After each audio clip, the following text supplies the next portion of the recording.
Hi, I'm Gerald Oginski. Come on in. I'm a New York medical malpractice and personal injury trial lawyer, and today I want to tell you about a story I saw on Newsday. Today's Newsday is January 5, 2011. And the story involves a terrible tragedy involving a car accident, and quickly here's the photograph of the car crash. And the reason I'm showing it to you is for two reasons. One, I want to highlight something about notice, and two, I want to highlight something about attorneys that use these types of accidents to try and draw you in and get you to click on their website information. Okay, so let's talk about the first.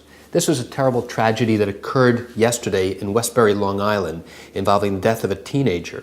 And what's the big deal? Why am I telling you about this? There's an indication that the driver may have gone through a stop sign, but that's not what's so significant.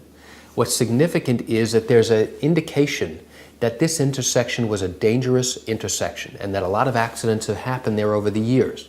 Now, why is that important for you to know? You see, if a town or a county or a municipality knows, they have noticed that there's something wrong there because of a pattern of accidents that occur over a period of time, then they have a duty and an obligation to actually take action to remedy that problem.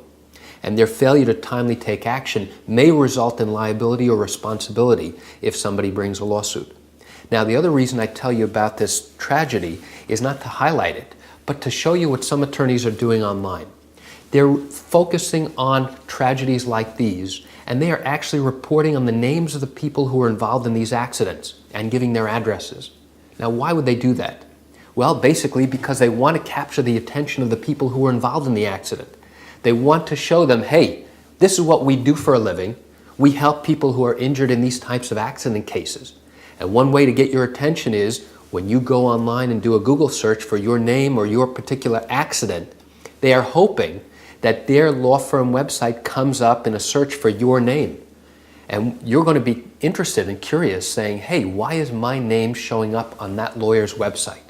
And you go on their website and now you have a little blurb that says, you know, here's an accident that happened at this place and time, and here's the person who was involved. But when you see that type of information, ask yourself, why is this lawyer putting this information here? What useful information is he giving me that's going to help me decide whether I really need his services?